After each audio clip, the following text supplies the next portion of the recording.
یہ روایت مشہور و معروف ہے جو اکثر اہل علم محدثین اکرام اپنی کتابوں کے شروع میں لاتے ہیں. آغاز اکثر اس کتاب سے کرتے ہیں. حضرت امام بخاری رحمہ اللہ تعالیٰ نے بھی بخاری شریف کا آغاز اسی حدیث سے کیا ہے. فرماتے ہیں حضرت عمر بن خطاب رضی اللہ تعالی عنہ سے روایت ہے، بیان کرتے ہیں کہ میں نے جناب رسول اللہ صلی اللہ علیہ وسلم سے سنا کہ سب انسانی اعمال کا دار و مدار بس نیتوں پر ہے. انما الاعمال بالنیات.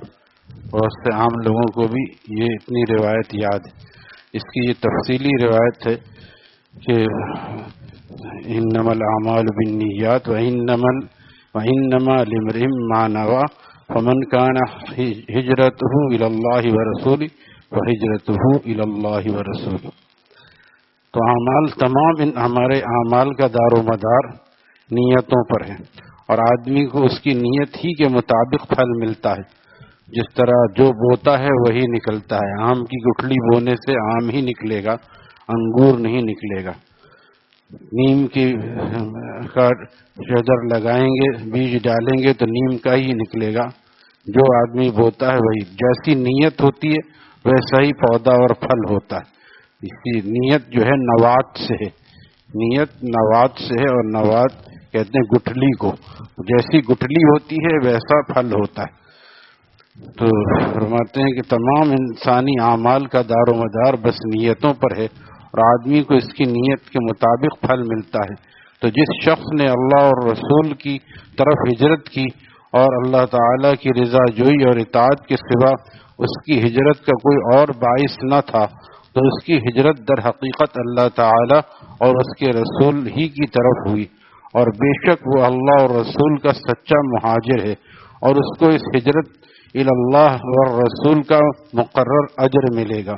اور جو کسی دنیاوی غرض کے لیے یا کسی عورت سے نکاح کرنے کی خاطر مہاجر بنا، اس کی ہجرت اللہ اور رسول کے لیے نہ ہوگی، بلکہ فی الواقع جس دوسری غرض اور نیت سے اس نے ہجرت اختیار کی ہے، عند اللہ بس اس کو اسی طرف ہجرت مانی جائے گی. یعنی اس کا کوئی اجر و ثواب نہیں ہوگا. اسی لیے آدمی جب مسجد کی طرف آئے تو اگر جیسے بعض مسجدیں ایسی جگہ پہ ہوتی ہیں کہ وہاں دکان بھی ہوتا ہے، محلے میں مارکیٹ میں مسجد ہے، تو آدمی سوچتا ہے چلو فلاں سامان لینا ہے، وہاں نماز ہی پڑھ لیں گے. نہیں، ہونا یہ چاہیے وہاں نماز پڑھنے جا رہے ہیں ہم.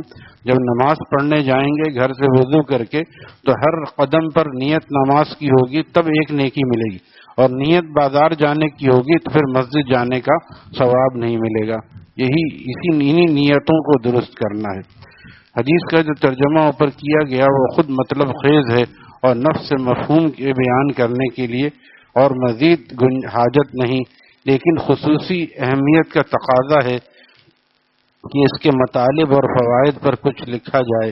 حدیث کا اصل منشا امت پر اس حقیقت کو واضح کرنا ہے کہ تمام اعمال کے صلاح و فساد، یعنی اچھائی اور برائی اور مقبولیت اور مردودیت کا مدار نیت پر ہے.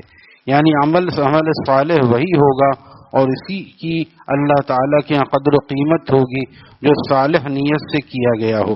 اور جو عمل صالح کسی بری غرض اور فاسد نیت سے کیا گیا ہو، وہ صالح عمل بھی مقبول نہ ہوگا. نماز بھی کوئی اس لیے پڑھ رہا ہے تاکہ آئے ہیں لوگ دیکھ لیں، گھر میں اس لیے نفل پڑھ رہا ہے، مسجد میں اس لیے اس دن زیادہ نفل پڑھ رہا ہے کہ لوگ بیٹھے ہیں میرے معتقد ہو جائیں گے. ایک ہے کہ روزانہ پڑھتا ہے، کوئی آتا رہے کوئی جاتا رہے، ہمیں اس سے غرض نہ ہو، ہم اللہ کے لیے پڑھتے ہیں، پڑھتے رہیں، نہ کسی کے دکھانے کے لیے پڑھے اور نہ کسی کے دکھانے کے لیے چھوڑے کہ آج اگر میں پڑھوں گا تو لوگ مجھے بہت نیک سمجھیں گے. تو لوگوں کو نیک سمجھنے سے ہمیں کیا ملے گا؟ ہمیں تو اللہ کی رضا چاہیے. تو کسی بری غرض اور فاسد نیت سے کیا ہوا وہ صالح عمل بھی مقبول نہ ہوگا، بلکہ نیت کے مطابق فاسد اور مردود ہوگا.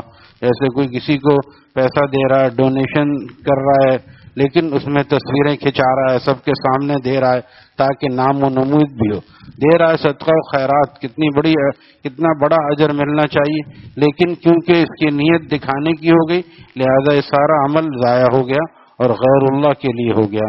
اگرچہ ظاہری نظر میں صالح ہی معلوم ہے، ظاہری نظر میں تو اس کا مطلب یہ کہ یہ اچھا عمل کر رہا ہے. حاصل یہ کہ اللہ تعالی عمل کے ساتھ نیت اور ظاہر کے ساتھ باطن کو بھی دیکھنے والے ہیں. آدمی چرب زبانی سے نہیں بچ سکتا. اللہ تعالیٰ دیکھ رہے ہیں کہ میرا بندہ اصل اس کی نیت کیا ہے. اسی لیے اگر دکھانے کی نیت نہیں ہے تو پھر ریا آئے گی نہیں. کہ اگر بالفرض کسی کے سامنے بھی دے رہا ہے، جیسے مسجد میں اعلان ہوا چندے کا، اب ایک آدمی نے لا کے فوراً جو ہے وہ 5,000 دے دیا، تو دوسرا بھی دیکھا دیکھی دے گا. اگر اس نیت سے دے رہا ہے تو پھر وہ نیت صحیح ہے، تاکہ دوسروں کو بھی ترغیب ہو. یہ نیت صحیح ہے. لیکن اس لیے کہ لوگ دیکھیں کہ میں نے یہ 5,000 روپے دیے ہیں تو یہ نیت غلط ہوگی.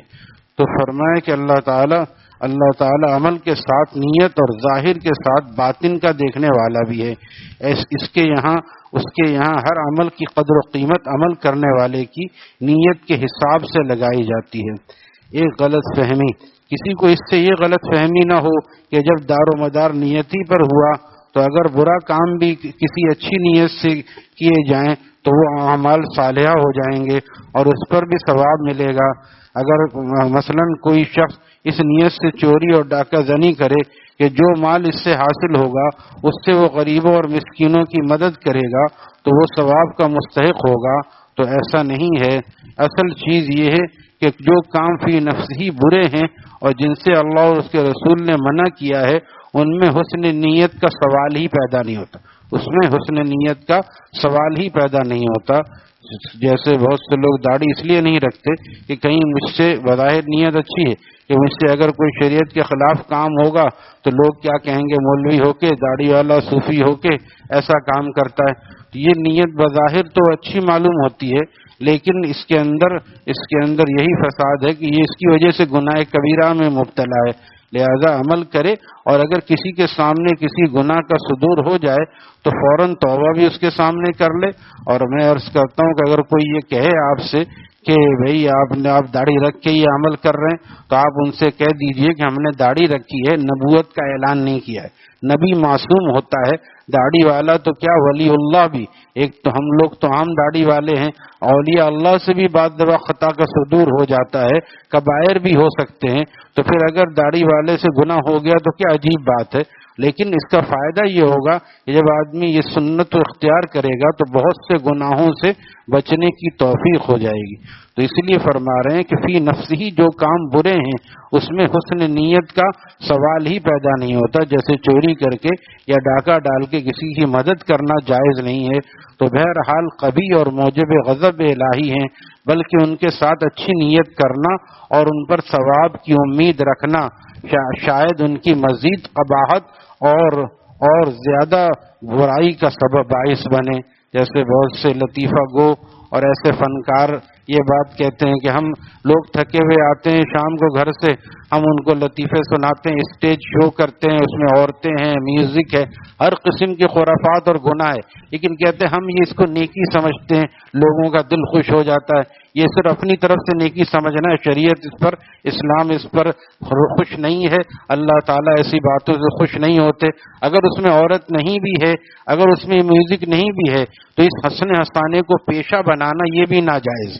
کبھی بیٹھے ہوئے ہنسنے ہنسانے کوئی بات آ گئی، لطیفہ ہو گیا تو کوئی گناہ کبیرہ نہیں ہے، بلکہ یہ مباح ہے، جائز ہے. لیکن ایک ایسی چیز کو فن بنانا، جھوٹ کو فن بنانا اور دوسرے کی نقالی کرنا اور اس کو ثواب سمجھنا، ایک غلط چیز کو کم از کم غلط سمجھے.